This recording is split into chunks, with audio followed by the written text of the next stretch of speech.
What is up, Packers fans? Welcome into an all-new episode of the Pack a Day podcast. I'm your host, Andy Herman. You can follow me on Twitter at Andy Herman NFL and the podcast at Pack a Day Podcast.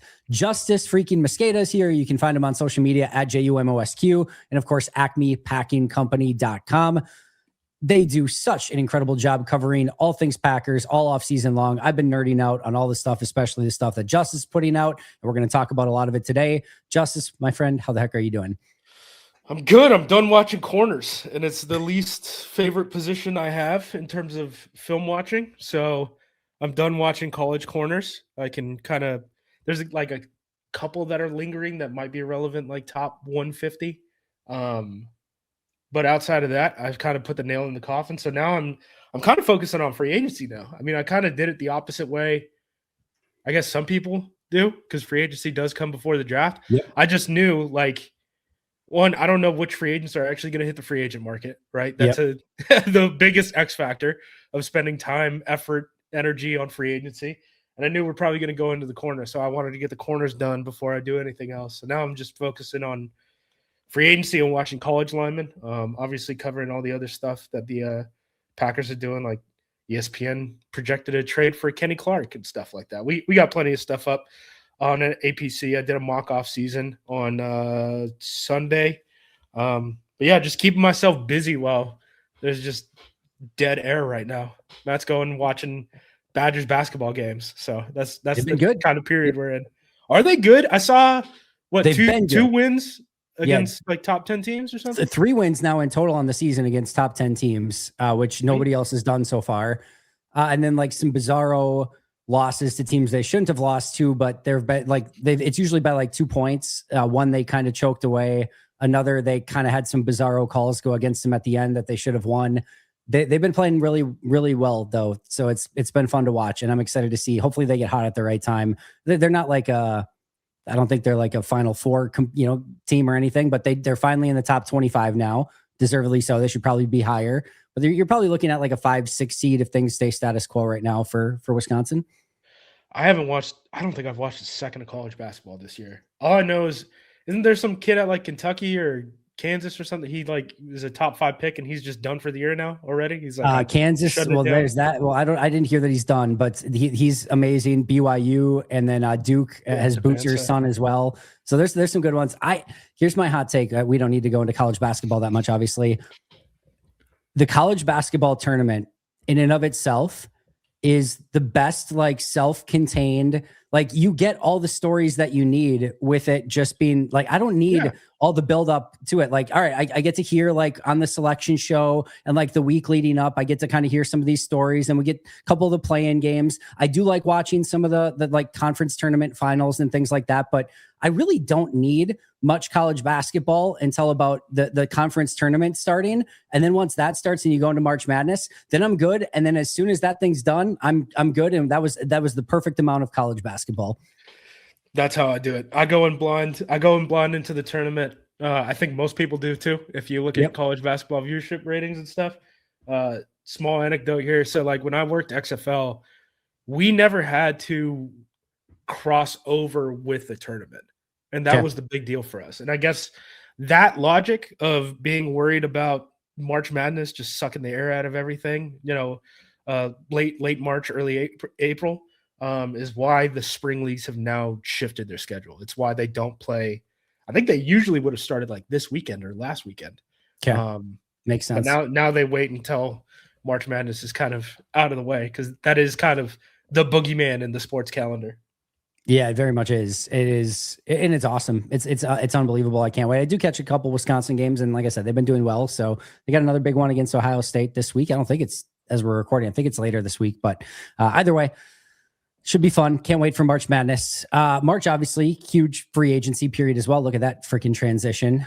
You mentioned, you've been looking at some free agents. We talked a little bit about defensive tackles last week. Let's just kind of clean that up and start there. Let's start with free agent defensive tackles and what you've kind of seen. It's not great, Justis.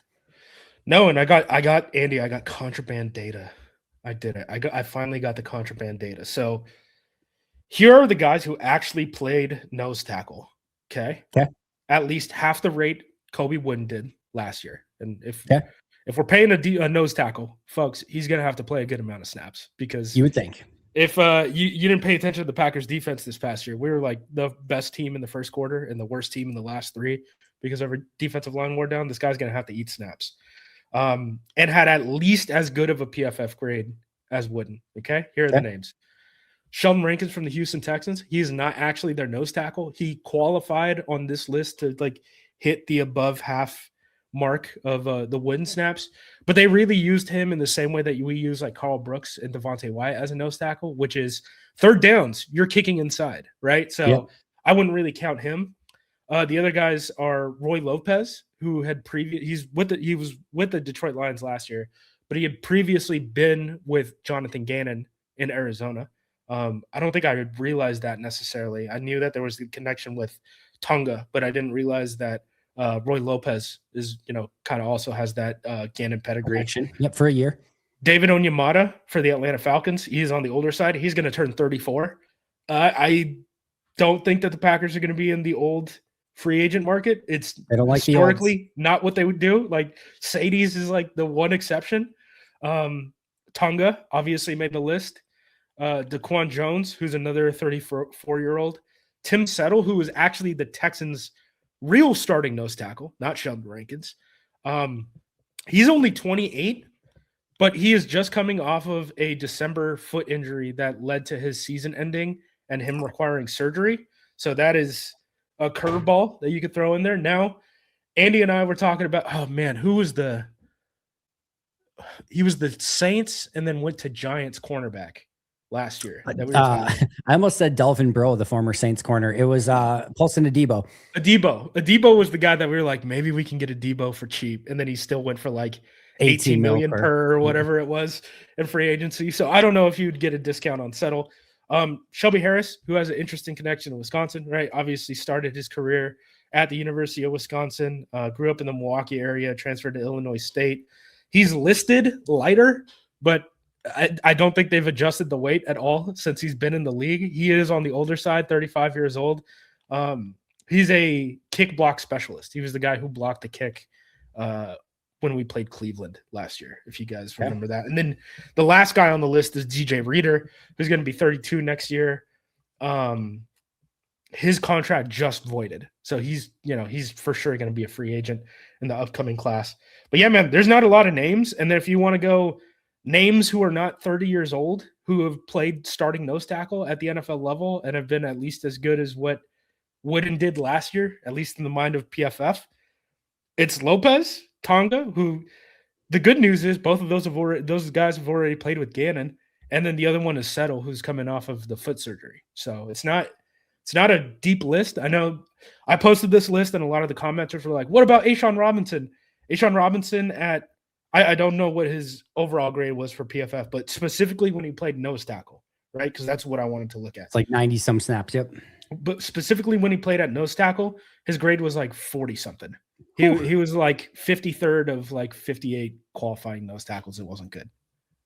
Even if you get to cut candidates with which A'Shawn Robinson would be, and again, he would be like he'd be almost like a reclamation project to some extent. You've got Devon Godshaw, who's 32, Dalvin Tomlinson, and giving you nothing. Both of those guys giving you nothing as pass rushers. Godshaw and Tomlinson. Sorry, Godshaw's 32, Tomlinson's 32, Devon Hamilton in Jacksonville 29, TJ Slayton 29, Roy Robertson Harris is 33, Grover Stewart's 33, turns 34. There's just not a ton of young, talented, good defensive tackles that are out there. I proposed A'Shawn Robinson as well. I didn't know the specific stats at nose tackle. But yeah, it's ugly. It's ugly at defensive tackle. Stewart was a guy we brought in on a visit. So, I mean, maybe they've won. I mean, he was a small coming school off the guy, worst year of his career by far. But all right. Well, that's not good. I'm not on the Stewart beat right now. I don't know what he looked like this past season. I was just throwing stuff out there. I know he took a visit. He was an athletic, big athletic guy who was at a small school. So it's not surprising that they gave him an extra look, but they did bring him in at one point. Kenny Clark is the other guy I would throw out there. I know, like, I looked at the OTC cap casualty projections, and I was kind of surprised Kenny wasn't on the top 100. Kenny should have been. Kenny's getting like the money the cash that he's going to make this year. He's like the 6th interior defensive lineman in the league, which is why last summer, right before the trade, you and I were both talking about the Kenny situation similar to Ellen Jenkins, where it's just based off the contract scheduling, he's just going to get cut. And the Cowboys have to make that decision, I think, 3rd day of the new league year. So I think that would be March 13th. So Kenny's probably going to hit the market relatively early in free agency, I would think. I know Bill Barnwell proposed a trade to the Cincinnati Bengals. You would think that if Kenny gets traded to the Bengals, though, he had him taking a pay cut to go back with his old coach, which okay, that makes sense. But if you're going to do that, then Slayton is probably becoming available, right? One of these two guys is going to hit the market if that situation pans out. So I wouldn't be surprised, if Green Bay even they need a nose tackle, right? Unless you want to be married to spending that 2nd round pick on a nose tackle, which I think there's going to be talent that's available based off of the guys that I've seen, unless they all get drafted before, they're on the clock at 52 or whatever. You could do that, but if you want to use that pick on a corner, or at least have the option to spend that pick on a corner, it makes sense if you want to kick the tires and say hey, what's up, big head? Send that text at 2:00 in the morning. There's worse options out there. Yeah, no, there for sure is. Kenny actually does make legitimate sense. Slayton, I don't know. I'm not a huge Slayton guy. He's serviceable, whatever, but I think you could squeeze a little bit more juice out of Kenny. I don't know. He did make mention of he was frustrated that Green Bay traded him so late in the process. It's like, Kenny, they didn't have a choice. They would have liked to have traded you sooner for Micah Parsons too. I'm sure Green Bay would have liked to trade him before they paid that bonus. They're now, what is it, $17 million on dead cap or something like that on the books this year for Kenny. But going back to the contract talk from last year that we had about Kenny, that's why I don't think anybody wanted to lose Kenny, but when Kenny was the player that was added in, you're like, yeah, that's the easiest decision. Like I said at the time, Goody had to do a backflip when you want Kenny, we're gonna have to release him in a year anyway. That's the easiest ask ever. Yeah, but I mean the trade-off is what nose tackle looked like in 2025, right? When no one becomes available from August on. But that's the other thing worth pointing out, even with the all of these people being old and not great and whatever, defensive tackles both in free agency and in the draft just flew. I mean, just absolutely. I thought I went into it last offseason saying, I bet we get a really slow defensive tackle market because there's so many defensive tackles in the draft that I'm like, a lot of these teams are going to wait for the draft and then see if they can get defensive tackles in the draft. And if they don't, then they'll go back to the free agent market. And boy, was I wrong, because the defensive tackle market went nuclear immediately and did not stop. Anyone that got signed to huge contracts. And then as soon as the draft started, then my thinking was, well, everyone already signed all these defensive tackles. Maybe they're not going to value these defensive tackles as much as I thought in the draft. There's tackle. Even teams that didn't need them. Miami needed one, right? And they took Grant 13th. He was 24th overall on the consensus board. That was one of the big one was Alfred Collins. Alfred Collins in the 49ers in the second round. Remember, I told you leading up to the draft, I was like, the Packers there's some smoke around Alfred Collins. It was Alfred Collins, Eman Worry, which I still don't understand what the hell they were going to do with Eman Worry. If you just signed Hobbs and you have Bullard, and he would have worked somehow. I guess not with what they needed, backer or something. But no, I guess not what they needed. But he was awesome last year. I'll say that. But then you had Tyleek. He was 44th. He got picked 23rd overall. Through day 3, a bunch of guys ended up getting drafted way higher than people thought. Like TJ Sanders, Alfred Collins, Jamari Caldwell went 100 picks higher than people expected, or something like that. Ooh. It was nuts. Other than there was Alexander, who was the undersized nose tackle, the kid out of Toledo, he went actually a little bit later than I think people expect, or at least right around. He was the one guy who slipped, but he was a 3-tech. He wasn't a nose. And he was tackle. A little older too. Wasn't he a 24-year-old? Maybe that I can't remember. That I can't remember, but it was So by round 2. Yeah, he's 25 now, so he was an old prospect. By round 2, if the Packers weren't comfortable with Deon Walker, who had the big back concerns, right? Yeah. it would have been Vernon Broughton, who I don't even remember him, or Nope, Jamari me Caldwell, either. who ended up getting taken in the third. The kid out of Oregon. It wasn't good. It was not a good market to be in the defensive tackle, to have a need at defensive tackle, even if it was for the future. I think the Packers made the right decision by picking up Wyatt's option. Because imagine if Wyatt hit this free agency market, Is he the top defensive tackle? He's top defensive tackle even coming off of the injury by far. Because right now the consensus one in free agency is John Franklin Myers, and he's playing at like 280, undersized Yep. There's not a lot. There's not a lot of bodies out there, man. There's not a lot of bodies out there.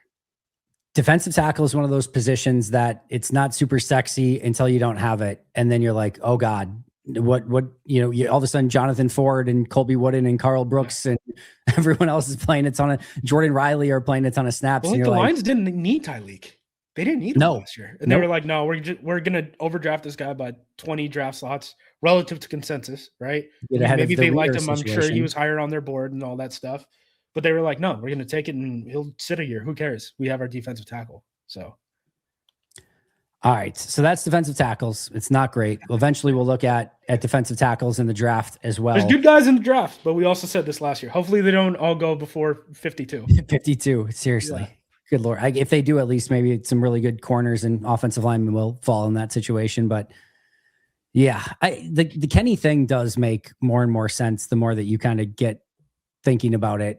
I think he's got just enough left in the tank, 1 or 2 years, let him finish in Green Bay and let that be it. I mean, again, you would preferably still get somebody in the draft. They love him there too. Yeah. Like they really do. Like they like Kenny, the person, Kenny in the locker room, all that stuff. So. And you got to figure that that's one that's easily like swept under the bridge of like, dude, Kenny, it's Micah. We're like, it was Micah, and now you get to play with him. Congrats. Yeah, no disrespect. You would have done the exact same thing if you were in our position, and you know it. Damn it. Yeah, that's got to be one that's easy to sweep away. We talked about defensive tackles in free agency. Let's talk about corners in the draft. We teased this one for a couple weeks now.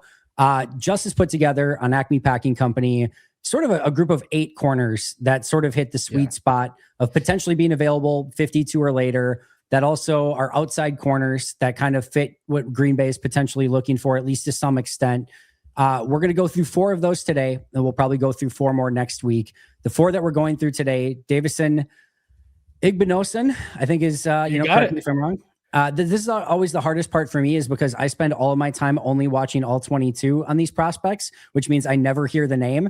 And then I get to like talking about it. I'm like, I probably should have looked this up. Unless I'm on the phone with someone. That's how I learned that I pronounced something super wrong, because I listen to games on mute too. Or I watch games. Thank God that the rest of the 3 of these are super easy. Will Lee the third, Chris Johnson, and Devin Moore are the 4 that we're going to be taking a look at today. I'll just say before I let you do some heavy lifting, and then I'll go through some of my notes as well.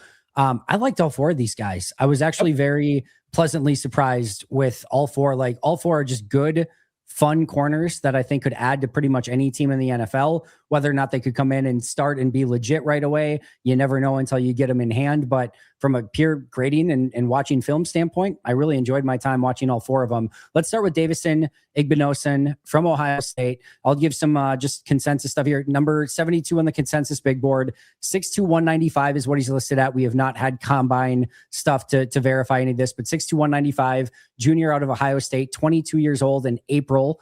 81.5 PFF grade this past year, 46 targets, 22 completions, 47.8% completion percentage, 207 yards, no touchdowns, 2 picks, 5 pass breakups, 5 penalties, and an NFL quarterback rating of 42.6. Tell us what you know, Justis. Well, since we're only hitting 4, we can probably do some player background stuff too, right? So Igbinosun was a huge deal coming out of New Jersey. He was committed to Rutgers. His brother played at Rutgers for Greg Schiano. He actually decommitted from Rutgers and was a big enough deal that Greg Schiano was like, you could find videos of this. Greg Schiano taking like helicopters to his games and basically like landing the helicopter, not actually on the field, but damn near on the field to try to re-recruit him, to get him to commit back. He was an All-American kid, ended up going to Ole Miss, started his first year at Ole Miss, then ended up transferring up to Ohio State and has been a starter ever since then for the Buckeyes. This past year, he played for Matt Patricia, who is the defensive play caller for Bill Belichick, they play a ton of press man.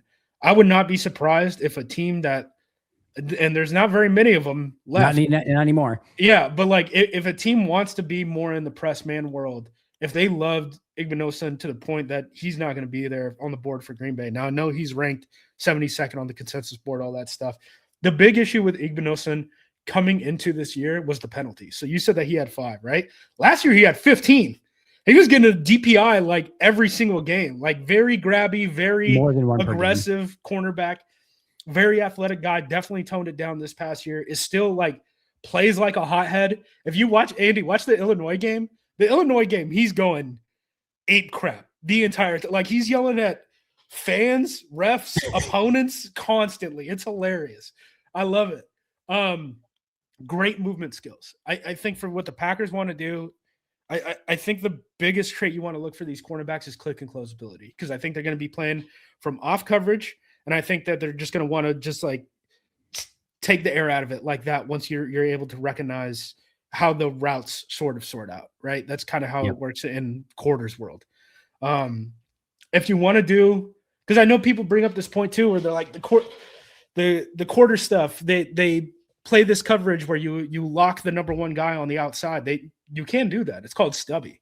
So you basically, what you end up doing is you play 4 over 3, okay? 4 defenders over 3, not necessarily wide receivers. It could be a tight end, whatever. Targets. But you play 4 over 3. You lock number 1, the Mike linebacker walls. So he basically says nothing crosses my face, and then the slot and the safety read 2 and 3. That's their job. Okay. So if you want to do that and make life a little bit easier, and you end up turning a 4 over 3 into a 3 over 2 because you're locking up Igbinosun as the press man corner, you can do that with this guy. And I do think he has a better ability of doing that than the guys that we have on our roster right now. The one thing I would really want to see him improve at is he plays his zone coverages just so loose, and he just doesn't need to do that at all because he's very athletic. Like, it's weird to see this guy he's very aggressive in almost every single thing that he does on a football field, except for zone coverage. And it's like, you could be more aggressive than that. You're a better athlete than you're giving yourself credit for. And there's, videos of him taking drags, taking crossers, all the stuff that you want to look at from, his foot speed standpoint. A little bit of coaching, and I think you're going to have something really good here. I'm actually really surprised he's only, like, people have, I think in general, right? So if you're 72nd, people in general have you going like mid 3rd round. He's way better than that. He's going to go second. Yeah, I would be, unless there's some like off-field concern, something that I'm not aware of. I feel like he has a better chance of going in the 1st than the 3rd. Like, I would tend to agree. I would like if you told me right now, just based off the tape, that he went like 31st, 32nd. Yeah. I mean, we've seen players like Noah Igbinosun, and like, I'm trying to think of another example, but like some corners that have snuck into late round 1. And to me, Igbinosun, as we drafted Demarius Randall before, he had never played cornerback in his life. He was a safety and a baseball player. But even Stokes is expected to be like a mid-2nd guy, and Green Bay took him end of 1. It wouldn't stun me at all. I'm with you. I think he probably goes somewhere in the 40s would be my guess. Yeah. But I hope he's there at 52. A couple of things I had, like you mentioned some of these for sure. Very fluid for his size. I had good click and close on my notes as well, but you just don't see many 6'2", 195 again. We'll see what he ultimately tests as, but be that fluid. I did still note he's still very grabby. I know he didn't have the penalties this year, but he's still, and I have a love-hate with that, because if you're press man, you have to live in that world, and you have, I mean, it is what it is. Like, I go back to 2020 Tampa, and they had it was probably still Carlton Davis and Jamel Dean back then, right? Or if it wasn't, So, and like you get into those matchups, or against when we played against Seattle, like they're going to be grabby, they're going to be handsy. Like I kind of want my corners taking every little advantage that they can get. Yeah, you're going to get a call every now and again, but I want it. But he was definitely grabby. And then when I saw the 14-15 penalties from a year ago, I'm like, all right, did he just get a little bit lucky with maybe not getting some calls this year? So that was a little bit something, because a little grabby, I don't mind. I didn't see panicky, which is a good thing. If you are going to be a little handsy, you don't want to see it like Ahmad Carroll style, where like as soon as the ball's in the air, he's like panic grabbing. I didn't see that, which gave me faith. He had 8 missed tackles, not a ton, not great, not bad.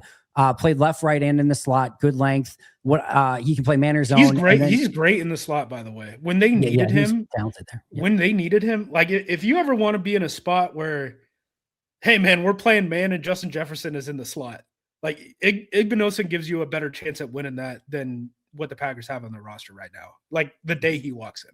So and then just one last thing. I look for these little things, and they're silly maybe, but there's a play against Indiana, and it's a deep completion on the opposite side of the field of him.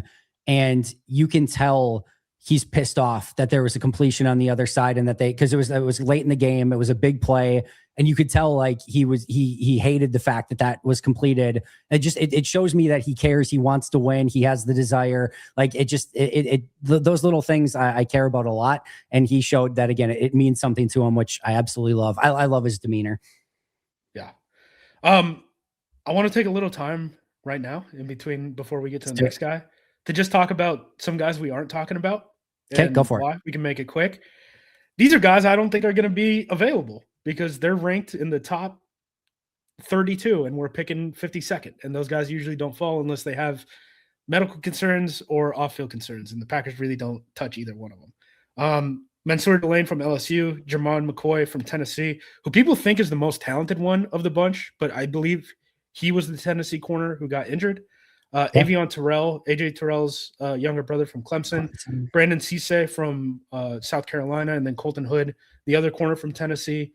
Then there are 5 corners these are top 50, 150 guys, by the way, not all at the top of the draft.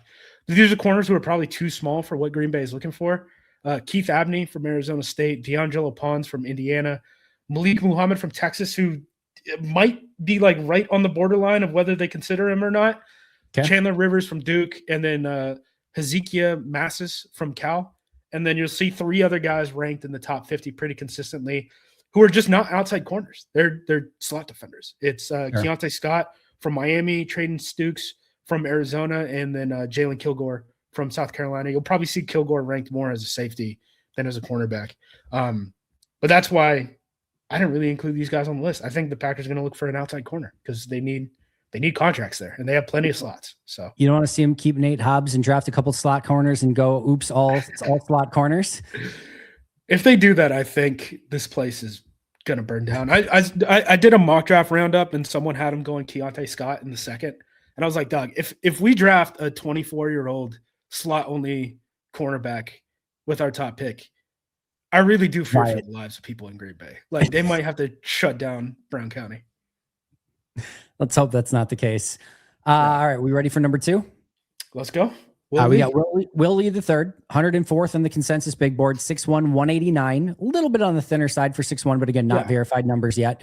Will turn 23 years old in April, 66.5 PFF grade, 59 targets, 32 completions, 54.2% completion percentage, 520 yards, 4 touchdowns, no picks, 8 pass breakups, 6 penalties, a 106.6 NFL quarterback rating when targeted. Justis, what do you got? This is a guy who needs a good home, and I think the Packers are the home, right? I think his strengths and weaknesses really play into what Gannon is going to want to do defensively with all the click and close stuff. That's really the type of defender that he is. He can run like the wind. He's not the biggest guy, but he's a very willing tackler. You can see the violence on the field and stuff. The big issue with Will Lee is he's not going to be able to play press coverage. He's flat-footed when he's playing press, and it's like he's got good athleticism, but he's so flat-footed that sometimes you're running a vertical route on him. Like that, if you could be at the 1-yard line, that could go 99 on him. Just because of how bad he is when he's in those press coverage type of situations. So like those numbers, he got nuked, dude, on a few different occasions. Yeah, like yes, which is weird because I think a lot of people watched the 2024 tape when he was second team All SEC, and he had some better film playing some type of press stuff for A&M. And people came into the year and were like, Will Lee is a press man corner. And it's like, no, he is not, dude. He is off coverage, click and close. That is his whole game. He's got a really weird background. So like his whole family, very involved in football. A bunch of them went to play college football. Like his uncle was like Gatorade Player of the Year in Missouri. Tell me it's Pat Lee. That's all I want to hear is that he's related to Pat Lee. It's not Pat Lee. It was a defensive end. He ended up playing with the Gators and then going to the Cowboys.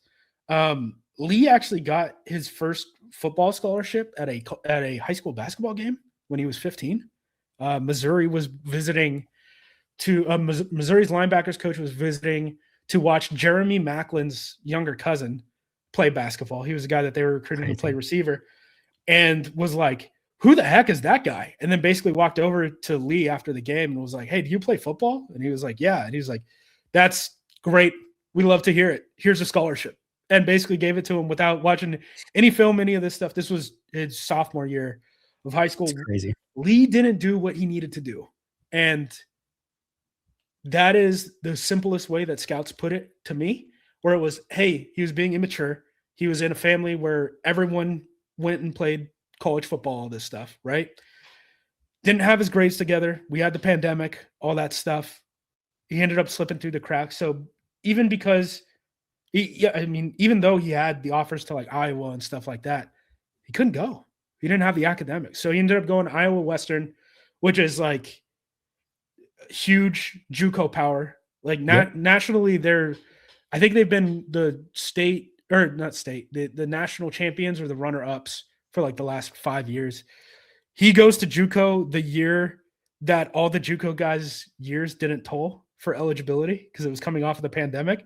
So they end up having like basically like a double-sized JUCO roster that year. He takes a red shirt. His redshirt freshman season, he comes in, is the only first-team All-American who is a freshman on the team. Jumps up to Kansas State because it's closer to home. He's from St. Louis, by the way. St. Louis area, at least. Jumps up to Kansas State, plays there for a year, and then plays at A&M for his last 2 seasons. The JUCO stuff, it's not – JUCO can mean a lot of things, right? JUCO could mean you were overlooked at a high school. It could mean you don't have the academics. It could mean for whatever off-field reason, teams didn't want to touch you. When you're like, Tyreek Hill was a junior Olympian and ran track at junior college. Like, folks, those guys don't slip under the cracks, right? No. With Lee specifically, it was just a level of immaturity is the way that scouts put it, but they're not worried about it moving forward. He's been doing the right thing since he left high school. Okay. What'd you like about him on the field? Oh, man, all the click and close stuff, man. I mean, that is the premier trait, I think. It's being able to sit off coverage, read a route once it breaks 5 yards, and then saying like, okay, now I suck the air out of this route. Now I stick to the guy. He's got all the movement skills you want. There are times where he's off coverage and they're running a drag and he gets to the spot before the ball gets there. And you're like, the athleticism is nuts. I would guess he blows up the combine. Just in terms of athleticism and stuff. He looks fast as hell. He's going to do really well for himself. Now, I don't think that's going to help him in press coverage, but at least in this scheme, you have the terminology and all of the play calls and all that stuff to kind of play into players' strengths. So like you can run this quarter system, and if you have Igbinosa on the outside, you could say, oh, okay, I want to play stubby. Or if not, you play, you have Will Lee, and you're like, no, we don't want to lock up. One, I want you playing off, and then, you're reading 1 to 2, and whoever ends up going deep, we want you on that guy. Like that's how the system works. So I think we'll like him more than some other teams will. But I would still, out of this group of corners, I'd take him second. He was my least favorite of the 4 corners we're talking about today, but very much felt like he would fit in Green Bay and very much felt like he's got some diamond in the rough sort of potential. I loved his play demeanor. Dude just flies around, plays downhill, is not afraid to tackle. He did have 9 missed tackles, but he also had 16 stops and was more than willing to come up and play the run and tackle some of those wide receiver screens, etc. You talked about getting beat off, just beat clean in press man situations. He also lost a few contested catch situations, which that's the other thing. It's like once you get like an elbow or something into him, like it's not the best. But yeah, that was the one thing of like, all right, I can probably live with one of those 2 things. Either, I mean, if you're not going to play press man at that part of it, probably doesn't matter. But I really wanted to see him just be a little bit stronger at the point of attack. A couple of them, I think, were honestly just a little bit unlucky, but there were at least 3 or 4 of them that I saw on tape. I thought his instincts were a little bit hot and cold, but again, the crossing routes that he played, super, super impressive of just how he could get on top of those so quick. It was really, really cool to see. So yeah, those are just my quick notes on him. I liked him. Like I said, all 4 of these players I liked. Probably in general, like I said, probably would have had him 4th on the list, but Green Bay specific, I could see why you had him too. Yep. Yeah. I made my board with the mindset of it being Green Bay specific. And then I added at the end, when I put the grades, it would be like for Ibanosan, right? I was like, 2nd round for the Packers, higher for a team that plays more man coverage, right? Sure. Like, corners are weird. They're very, very scheme dependent. It's like offensive linemen. Yep. Yeah, there's a few of those positions that you have to be careful, and that's why, like, when you see like consensus rankings or whatever, like if there's players that just aren't going to fit your play style or your team, and teams just aren't going to pick them, and so yeah, it happens. All right, let's talk about who I think is going to be a huge draft crush of a lot of Packers fans. I've seen him on a ton of mock drafts to Green Bay already. I don't know if he's even going to be there. He's 47th on the consensus big board. Chris Johnson. 6 foot 195, San Diego State, 21 years old. I couldn't 1,000,000% confirm that, but that's what ChatGPT said at the end. It was not listed on PFF or anywhere else. So I'm trusting that he turns 22 in November, apparently. 91.6 PFF grade, was targeted 43 times, allowed only 18 completions, 41.9% completion percentage, only 185 yards, 0 touchdowns, 4 interceptions, 5 pass breakups, 2 penalties, and a quarterback rating of 16.1 when targeted. What do you got, Justis? So I get why people like him. I think I'm a little bit lower on him than most people. I gave him a 2nd, 3rd. I think he's going to be on every big board, right? Which is a thing. Like, teams really like cutting down the board. And I know fans don't like that, because fans are like, cast the widest net possible, you should know everything, all this stuff, and that's fine. And like, I had some conversations with people about like where the Packers are in like the evaluation process, because people asked after the Goot thing, and they're like, oh yeah, we're just starting draft meetings right now. Like, there's grades submitted right now from the scouts on every single one of these players. Does that mean that their position group has watched them all? Does that mean that whoever they trust to do the cross checks beyond just the position group has watched them all? The defensive coordinator, the head coach, all this stuff. No, that's why the draft process takes so long. Johnson is a guy who's going to make everyone's board, because he is the like jack of all trades, master of none type of thing, which I think is fine. To me, that says more of like corner 2. And to me, I would probably not want to spend a borderline top 50 pick on a guy with a ceiling that relatively low. I mean, I don't think it's super, like, he does have movement skills. He does have some of these things, but like, when you ask for like his calling card, I don't know what it is. And in this system where you can really lean into, like, we ask our guys only to do their strengths, right? You could do that from a play calling perspective, right?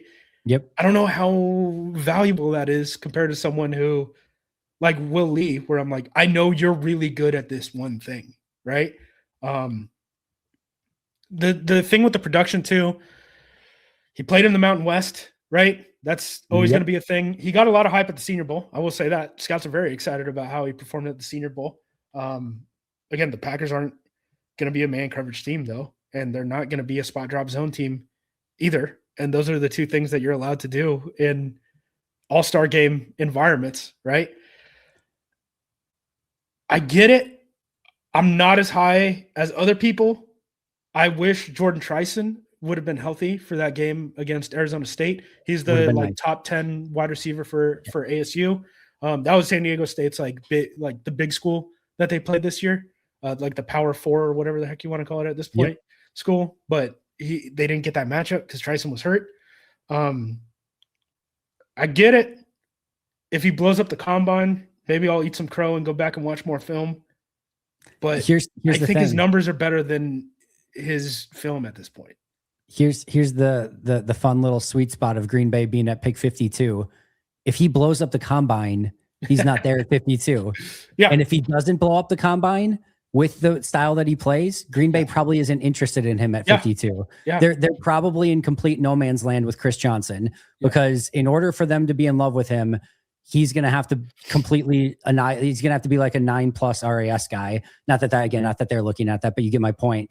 And if he is, I think he's gone ahead of 52 pretty easily. Like, so I just think that, again, I don't know that you can find that sweet spot where he tests like just good enough that Green Bay's still interested and he hits 52 and he's the top player on their board. Like, it would be a very, very thin line to kind of get to that point. Yeah. The way I see it, like if we get him in the second, I'm like, all right, whatever. We could have done a lot worse. We took a safe guy. If we took him in the third, I'm very happy. Right. The issue is that he doesn't have, for all the things that I said about, like, he doesn't have like this like strength that you can like hang your hat on. He also doesn't have a bunch of weaknesses either. And that's why he's going to be on a lot of teams' boards. A lot of teams are going to look at these guys and say like, oh, does Will Lee fit my system? Oh, does Igbenogson fit my system? All that stuff. And maybe those names are the ones that come off the board. But then Chris Johnson's is the one that's going to stay. So I can't imagine him actually having that type of fall. But yeah, I ranked him third. I think he was the highest ranked guy of the evaluations that I actually wrote up. Yeah. There was a play. It was a deep post, and he's kind of one-on-one, and he gets a little bit flat-footed, or just almost like on his back foot, and the receiver runs right past him, and it's a bad throw, and he's able to catch back up to it and bat it away. Looks like a good pass breakup on film.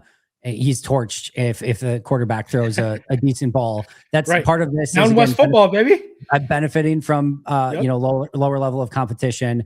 I did think he was capable in both man and zone. I loved his instincts and I loved his play style. Had a way of just kind of being around the ball. Was willing in the run game and as a tackler. Only 3 missed tackles last year. To your point of not having many weaknesses, everything he did was pretty damn clean. There wasn't like a red flag anywhere where I'm just like, oh God, that's a problem. Two names that I have. The first one is one that I kind of got fooled on, who played at a smaller school and teams didn't challenge him much. And he tested really well. If you can get this, I'm going to be very impressed. This is probably like 8 years ago. No chance. And he was a third round pick. He was a third round pick, and it was Phillip Gaines. He was a outside corner. From Rice, exactly. And he never got really targeted in college. He was completely shut down there. And then he got to the NFL and it didn't work. He benefited from playing at a smaller school and he tested well and everything like that. I thought he was going to be really, really good. And he just wasn't. There's a little bit of that watching him of like, I just have a little bit of fear of, who he was going against, the quarterbacks that he was playing, the wide receivers he was playing. If he tests great, again, awesome. But I just had a little bit of fear. The other name that popped up, almost exact same height, weight, everything. He's not the best version of this. He reminded almost me of like a B+ or a B version of Quinion Mitchell. And not again to the level of play that he was, but just a little bit of a grade down from where I saw Quinion Mitchell coming out of college. That's where I put him.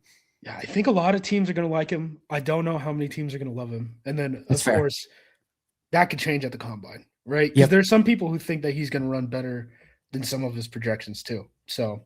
And again, if he does, he's probably well gone by. Yeah, if he does, salute, because I didn't necessarily see like 4.3 speed when I watched him.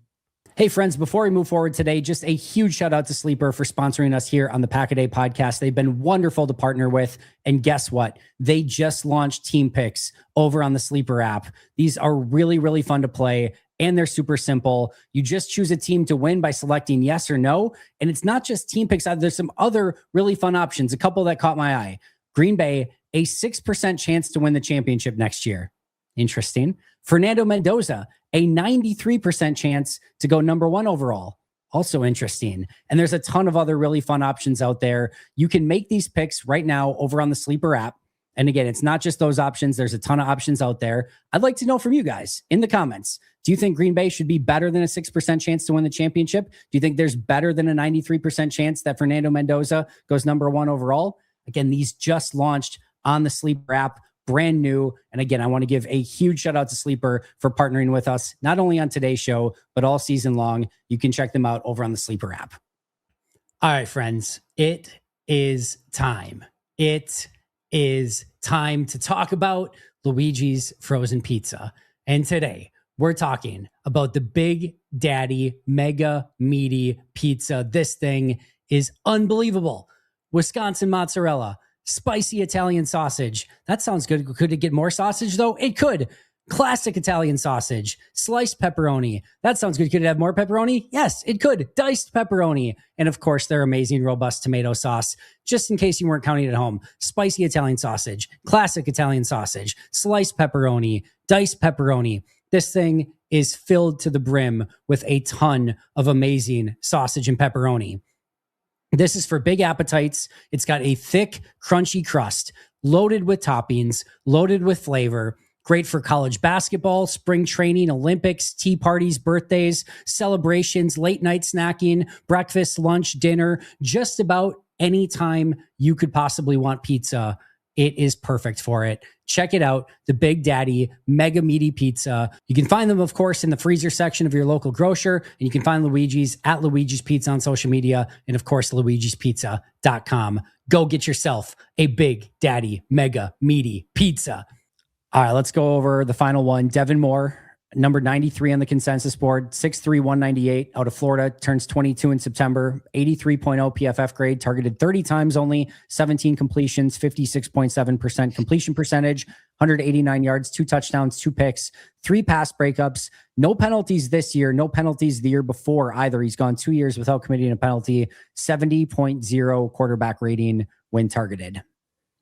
Did you think the same thing? When you saw Rasul, didn't you? I watched him immediately and was like, this is Rasul Douglas. Yeah. I did not see Rasul, but I could see how you did. I could see how you did. I think he's going to be a really good zone corner. Ball skills. He's got a good frame on him too. I think he's going to run 4.5s. There's some people who think that he's going to run a little bit better than that. I was told by a scout that was down at the Senior Bowl that he was happy that Devin Moore dropped out early, because I think he had some sort of, small injury or something like that to pull out of practice. Which has been an issue for him. And he was like, I'm happy Moore left, because if he would have performed well and then ran well at the combine, he probably goes in the first round. There's another thing to say, like all those people who are chirping right now and are like, bad draft class, bad draft class, bad draft class. Like there's good players here. I'm sorry you have to talk about Caleb Downs, or if Arvell Reese is going to be a linebacker, or if he's going to be an edge rusher and all this stuff at the top of the draft. And it's dumb that we look at the draft like an inverted pyramid where we spend all this time on like the top 5 picks 10, and stuff. Yeah. I get why teams picking, like if you're in the jet spot, you're like, oh man, I wish I would have had a better crop of players to pick from. But the guys that I've seen, like the positions I've actually studied, like cornerback, I've been watching the offensive line, I've been watching nose tackle. All those, like, there's players there. Like, there's a lot of offensive line. I know, like, Blake Miller, the kid out of Clemson, I think he's the right tackle. When I watched him, he was like 150th on, like, the consensus board or something. I was like, no way. There's no chance. This guy's going, like, 40th at the worst, and now you're starting to see him in, like, first-round mock drafts and stuff. People just aren't doing the work, and they're just belly aching that we have to talk about a safety going top 5, man.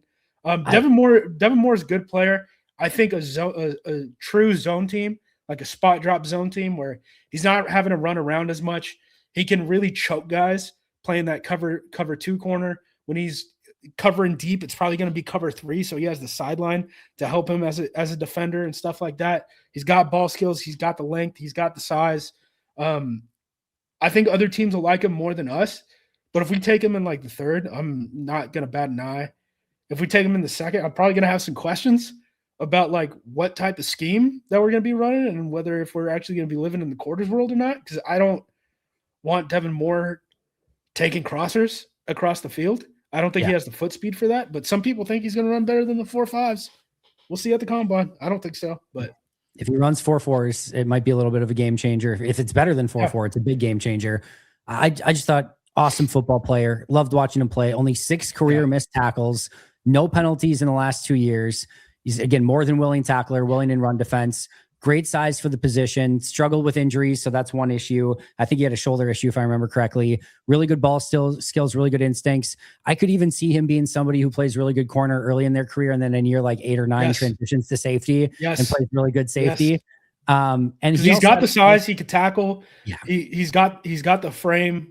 He's got the ball skills to play up top. I really do think like a team that plays true spot drop zone is just going to fall in love with this dude. If Hafley was still the DC, for example, Moore is probably first on the list for me. If we're building the board for the Packers specifically. Yeah, he would fit, I think, a little bit better. Again, can we get a press conference with Jonathan Gannon, please? Can we please get a Jonathan Gannon press conference for the love of all things holy? That would make things a whole heck of a lot easier on some of the free agent and draft stuff when we get into corners. One last play for Devin Moore. There's a play where he is blocked up on the outside, and running back's taking it, and running back's probably 15 yards ahead of him. And maybe it's not that much. That's probably aggressive, but he's 5-6 yards ahead of him, and Moore doesn't give up on the play, runs past a couple of his teammates, chases it down from behind and around the 1 yard line, knocks the ball out. It's a fumble. I think they technically said he was down or out of bounds or something like that, but either way, the hustle was unbelievable. Again, that's just the type of player that he is. We know that Matt LaFleur fell in love with Josiah DeGuara a few years ago on a similar sort of chase down fumble play that he showed to the team and everything like that. So, wouldn't surprise me if this made its rounds as well, but I loved watching him play. Again, maybe not Green Bay specific. I always have a trouble with narrowing it down. I just either like a player or I don't. I really, really liked watching him. He actually might've been my favorite watch of the players on this list. I think Igbinosun also was probably my overall favorite, but I really, really like Devin Moore. Yeah, good football player. Good football player. Those were our four corners. So you ranked them: Igbinosun, Lee, Johnson, Moore? Yes. Yep. And I gave everyone second, thirds other than Igbinosun. I'd take Igbinosun, no doubt, in the second. And then obviously we got to see what the rest of the board would look like from the other positions. I got to start watching other guys, man. The problem right now is I'm going through offensive linemen, and the name is just it's 50 dudes. So I'm going to spend the next couple weeks just watching offensive linemen. I had a friend ask me today, when going through the draft, what was the question? Is it fun or is it tedious going through all the draft prospects? And I'm like, yep, it's both. It is very fun. It is very tedious. Good? What's that? Is the player good? Yes, he's good, that's a good a lot more fun.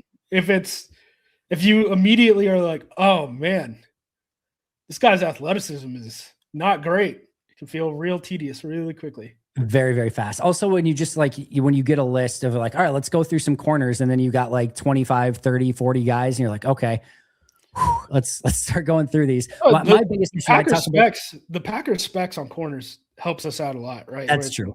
They're probably not going to be looking at slots. They want guys to be basically closer to 6 foot than 5'10", right? And then usually 195 pounds. My issue, so me, when I watch the Packers, I watch every player and every play, and I grade every player and I grade every eval. I can't turn off a player, Justis. I don't have it in me. If I I have all of their snaps. And so I'll start watching a player and I'm I can keep watching more. I can keep watching more. I can keep watching more. And then all of a sudden, just a stupid amount of time has gone by, and I realized I've just evaluated one player, and I'm like, what the hell are you doing? There's 300 players, plus that are going to get around there that are going to get drafted. And you've just spent way too much time on one player that Green Bay's not even going to draft. You dumb idiot. Yeah. That's why I did corners first. And then I was like, I'll go into free agency and then just start chipping away at the offensive lineman. I don't need to be full draft mode yet, because who knows? If we sign Tonga or Lopez or Kenny Clark, right? Any of those guys, maybe I don't need to be watching all these nose tackles. So that's kind of how I've been treating it. Corner is different because of the way contracts are scheduled for Green Bay. Do you think there's any defensive tackle that's realistically available that they could get that would honestly take them out of the defensive tackle market in the draft? Because I kind of don't think that there is. Fully out of the market? No. Yeah. Out of the market early? Yeah. Okay.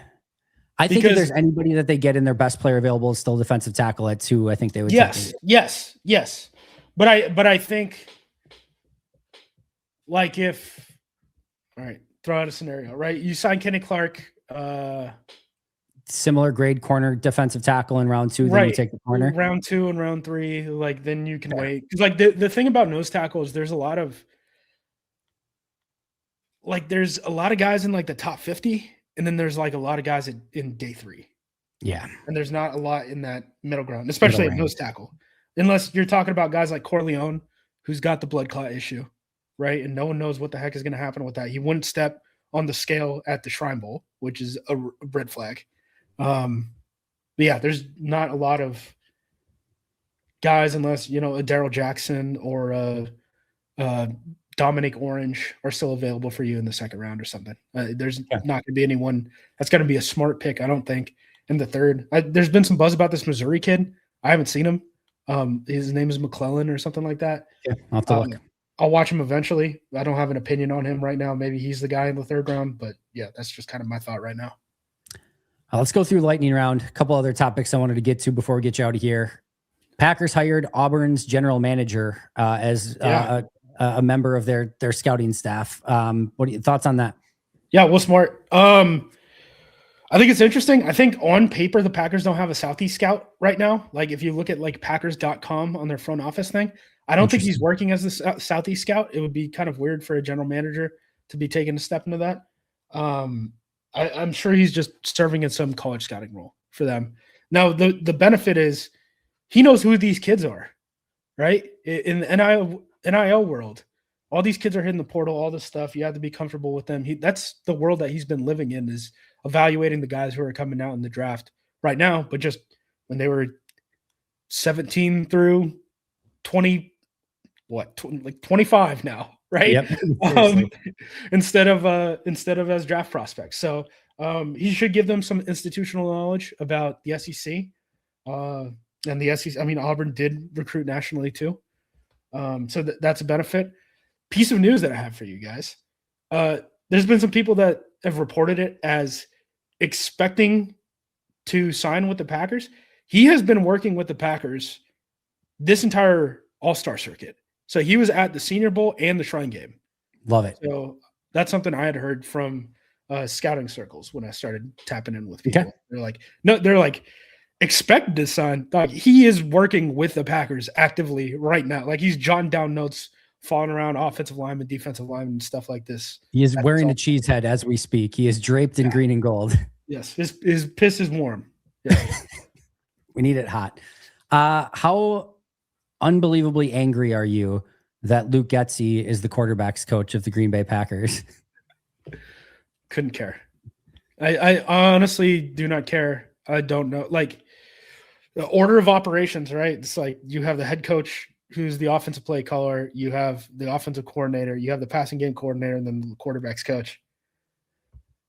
When we're sparsing out credit for how Jordan Love played this year, I don't know how much of it you give to Mannion. I think the Eagles are a mess, first of all. And we talked about that before. The Stoutland stuff finally came out that I think I brought up on the podcast with you, where I'm like, some of these guys want to bring in their own offensive line. Well, really, it's run game coordinator.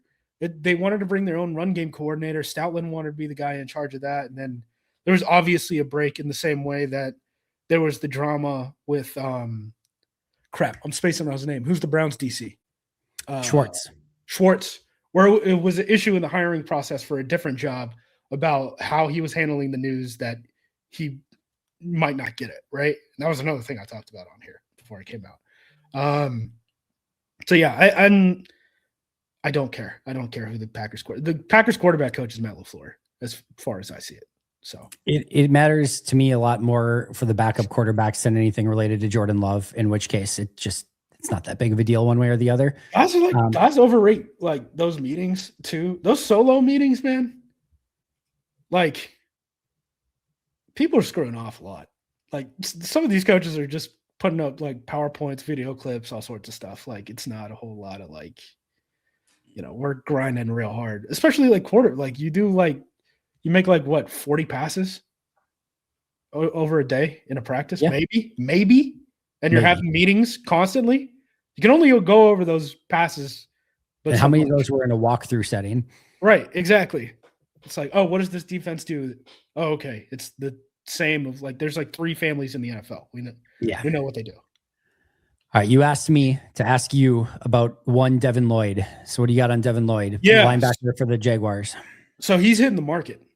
I've been told the Jaguars are operating as if they are interested in the linebacker market. So that's from people who represent linebackers are being tapped on the shoulder and being asked like, "Hey, what do you think?"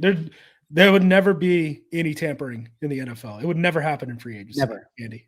Definitely wouldn't happen. Like, what is it? Like next week at the combine? Definitely never happens. The Jaguars are operating as if they're going to be interested in the linebacker market, which probably means Devin Lloyd is out. And why that is relevant is because him and maybe Nakobe Dean are probably the guys who will get more money than Quay Walker. So they'll be interesting canaries in the coal mine for the Walker contract. They could, depending on how this operates, right? Maybe they get the $15 million per year contracts, and then Quay has to settle for something less. Or you could see it as maybe they're going to get a $20 million per year contract and drive the linebacker market even further up. I don't know if we have firm answers on what the Quay market's going to look like. I'm doing this thing. I think it'll be out maybe Tuesday, maybe Wednesday. I'm trying to make a consensus free agent board just because people's rankings are so wonky. People keep quoting the PFF ranking of Quay because they have him 139th in the free agency class. You look at everyone else. ESPN has him 13th. Fox has him 22nd. Bleacher Report has him 15th. CBS has him 10th. The Ringer has him 12th. PFF missed some like big name guys too. Like Alontae Taylor was not ranked, and they ranked 350 players. Alontae Taylor was 12th for ESPN, 45th for Fox, 13th for Bleacher Report, 14th for CBS, 13th for The Ringer. So I don't think you could trust. I don't think you could trust any of these lists right now, which is why I'm going to try to make this consensus board, and I'll post it up on APC. In terms of the linebacker rankings, Quay is third. Lloyd is by far number one with a bullet, and then Nakobe Dean is right after that. The two free agents I would pay attention to if I were the Packers, beyond just the Packers free agents, because obviously I know you guys want to know what kind of comp picks we're going to get for the two Walkers, Willis and Dobbs, probably if they leave. I'm assuming they leave. Yep. The two guys I would pay attention to are Devin Lloyd, because it will inform what people think about last year's jump in the linebacker market and whether every linebacker just gets paid the same at this point, or whether it's just going to keep progressing up and, all that stuff. And then the other one is Alec Pierce, because I think Alec Pierce, his deal is going to basically be a 1-to-1 for whatever Christian Watson ends up asking for. I think that's fair. So I think that will inform the Watson extension. They should get the Watson extension done before Alec Pierce signs that deal is probably what they should do. They should get everything done. I mean, Philadelphia signs these guys as soon as possible because they want that dead money to start cycling as soon as possible. They're like, oh, you have we picked up your 5th-year option, but you still have a year left on your rookie deal before then. Let's just give you another extension right now and just add 3 years on top of that, and then have the signing bonus spread over those 5 seasons instead of do what the Packers do, which is like the 4-for-4s, really. Yeah, the Phillies one of the most bizarro, interesting teams in the entire NFL. Some of the stuff they do on the front office side is so good. I love it. I love so much of what they do from a pro personnel and draft standpoint and just a GM standpoint. And then you've got a really bizarro head coach. You've got a really bizarro quarterback, and you've got AJ Brown doing his old thing. And they've obviously won Super Bowls, and then they've got bizarro years where they don't, they like get, an 8-game losing streak at the end. It wasn't quite that, and then they lose in the first round. They're just the weirdest team. They're a very fun team to study. They're very smart. I mean, even the things like the Jalen Phillips trade, right? So they gave up a third. They're probably going to get a third or a fourth back for him. They got Jalen Phillips for free. Yeah, they got Jalen Phillips for free. Like, just the fact that they do those type of things. And obviously you need to have the money runway, and the Packers are kind of a medium spend team, whereas the Eagles are way up there. I think there was that graphic that was floating around on Twitter that was about how much cap space teams can make with simple restructures. And because the Eagles, like, they already bake in the simple restructures onto the front ends of deals. Like when Jalen Hurts signed that contract, it was already like max voided. Basically. The Eagles basically can't create any new cap space without releasing someone, right? But then, so like the Packers can create like some north of $50 million just by simple restructures, right? But that ranks like 28th in the league. Like everyone has money that they can use. The Eagles are the one team that's like, we have pushed this to the limit. Like we have fully limit tested what this is going to be. If we add anyone else, we have to dump someone. And, you know, that's why they operate in the trade market, all that stuff. I think the Lions can create like $120 million in cap space with simple restructures. I don't think that they're gonna, because they're gonna have to pay the piper soon on the Jared Goff deal, but we'll see what happens. Yeah, it's going to be very interesting offseason. I'm very much keeping an eye on Minnesota and quarterback and what happens there. That's going to be a big one. And then just how Green Bay manages a lot of these different positions of need, both via the draft and free agency. Just really quick, do you have a off-season free agent? I'll allow trades or cut candidates as well. Crush that you're just like, this is my guy. I want Green Bay to do this. Give me this guy. I mean, Linderbaum makes a lot of sense, but I don't know if they're going to spend the money on Linderbaum, and Linderbaum has to hit the market, and you have to outspend everyone else, right? So no, not really. I think there's a lot that makes sense. Like we went over the cornerbacks who are free agents last year or last episode. Again, I think Tonga and Roy Lopez make a lot of sense at nose tackle. Potentially Kenny Clark or like TJ Slayton coming back too. But no, this is not a strong free agency class. And it's because everyone's holding on to their guys, because every team is just taking on cap debt because the cap is going up. It's a very weird situation in the NFL right now. When teams know that they can bank on $25 million per year cap gains for each club, they start treating the cap very differently. And this is what we're seeing, which is basically no one lets anyone hit the open market. Yep, which is the right thing to do. And the Giants learned that late when they let Saquon and Xavier McKinney and a bunch of others go. Yep. And now you just don't see players hit the open market, which they shouldn't. The good players should not hit it more often than not. No. Yeah, it is what it is. Keep your own guys. But Green Bay's in one of the bizarro situations where they're going to probably have 4 or 5 guys that leave in free agency that are solid to good players. Yeah, but they kind of prep for it, right? I mean, they drafted Rashid's replacement in the first round. They drafted Romeo's replacement in the first round. Walker, I don't think we have the replacement, and I'm hoping it's not Isaiah McDuffie. But I think they tried to draft his replacement in Tyron Hopper in the 3rd round. Hopper? I don't know that it's gotten to that point. I don't know if Hopper was ever going to play Mike. Yeah, Hopper's like 220. You might be right about Hopper's light. Yeah, it's all small linebackers now. So I don't know what you do with Mike. I really do think it might be McDuffie. I've probably got to watch these linebackers at some point. I just got to make sure that we don't sign one before I start watching these guys. So see you in March. Little cramming after a signing never hurt anybody. It's happened to all of us. All right. Any final thoughts before we get out of here? Not really. If you guys want to go check out that consensus free agent board, I'll have it up again either Tuesday or Wednesday at APC. I'm going to try to get as many boards as possible to kind of figure out what the average thought process on these free agents is, because I don't want to lean too far into some of these boards, because some of these boards are just off the rails. Like you could have Aaron Rodgers as the 8th best free agent or like not ranked in the top 50, right? A lot of split opinions on a weird free agency class. Very much so. Even like George Pickens is number 1 or 2 on everyone's pre-year board, but like, yeah. And he's a polarizing player too. Even though he's not in the rankings, like he's an interesting player. Yep. Sure is. We at some point, I had this on my list of things to do today. We're not going to do it today. Justis, if there's anybody that's going to solve tanking in sports, it's going to be you and me. We're going to solve tanking. NBA tanking, it's a huge topic of conversation right now. It's going to be eventually in the NFL more, is my guess, especially if they eventually go to 18 games.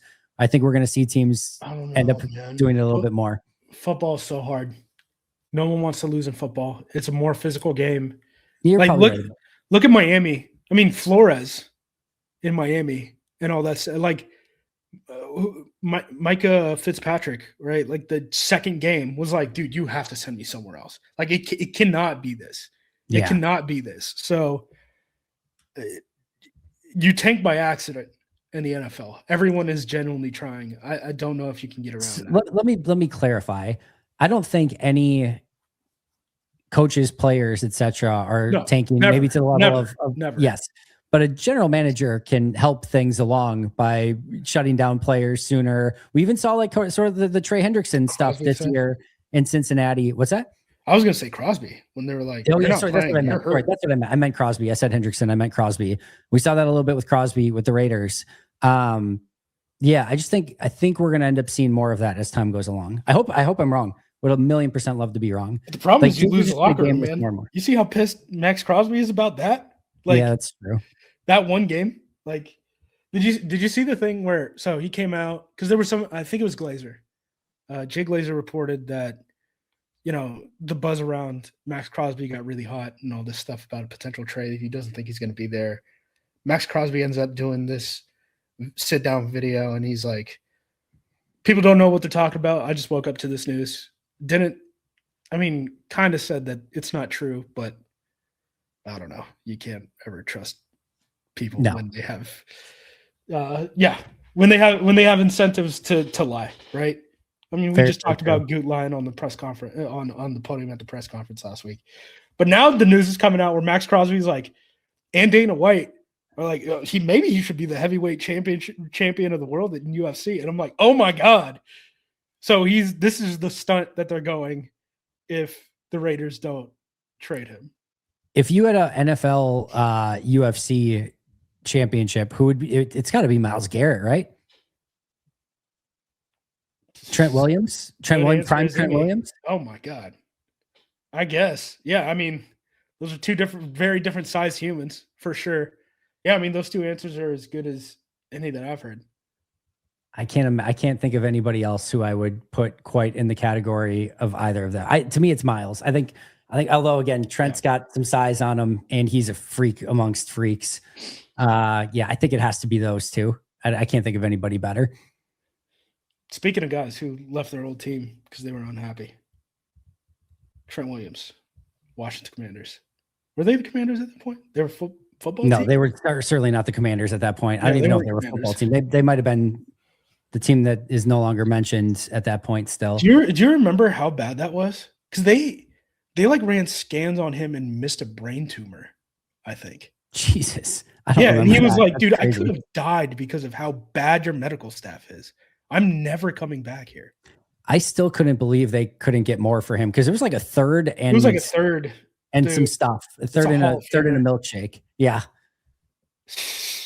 Crazy. NFL's weird. Like you will see the most bizarre players get a huge, trade compensation, and then like Trent Williams goes for third and a ham sandwich. Like it's just the NFL's wild. It's a wild thing. This is probably correct. I think it is off the top of my head. Charlie Whitehurst was traded for more than Trent Williams was. All right, Trent Williams trade 49ers. Because I'll look up the Charlie Whitehurst. Because I think Charlie Whitehurst was a second, right? 2025th and a 2021 third so a third and a fifth, and it was a future third. It wasn't even a current third. It was a current fifth and a future third for Trent Williams. It's just the most absurd trade ever. It's insane.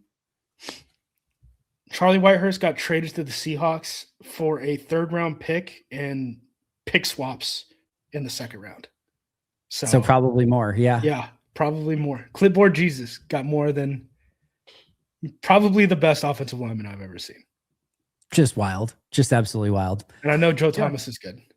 But Justis, I cannot thank you enough. You're the absolute best. I look forward to next week. Who are the four corners we're going to talk about next week? Do you have them available?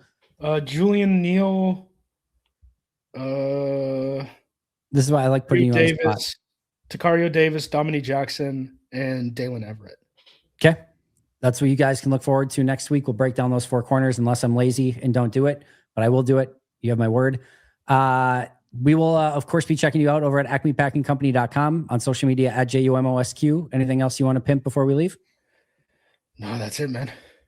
That's All it. right. Hey, Dame won the 3-point contest. You guys see that? Milwaukee Buck, great. Damian Yeah. Lillard won the. Did you see his comment to Giannis after? No, I didn't. I didn't watch any of All-Star Weekend, to be honest. He said, "Did you place a bet on me on Kelce? Because did you see Giannis?" It's just cold-blooded. Good Absolutely grief. cold-blooded. Absolutely amazing. That's going to be a problem too. Can't wait to. Who's the first NFL player that has a Kelce sponsorship? Oh, here's a fun one. When people finally get popped in the NFL, like management and stuff like that, it's going to be the draft props. It's going to be the draft props. Because I know for a fact that people have been throwing information out there on the draft props for probably a decade. So Swell. you think it's all loosey-goosey until it's not. And everyone thinks it's funny to like, oh, my wife will just place a bet. Dude, it's going to get serious. Like when the FBI starts investigating, it's not fun. Keep the feds away from my NFL draft. It's sacred and it cannot be disturbed. And I don't need anything to happen to it. So knock it off, everyone. Go follow him at JUMOSQ. You can find me at Andy Herman NFL. That's going to do it for us today. But until next time, and as always, go Pack Go.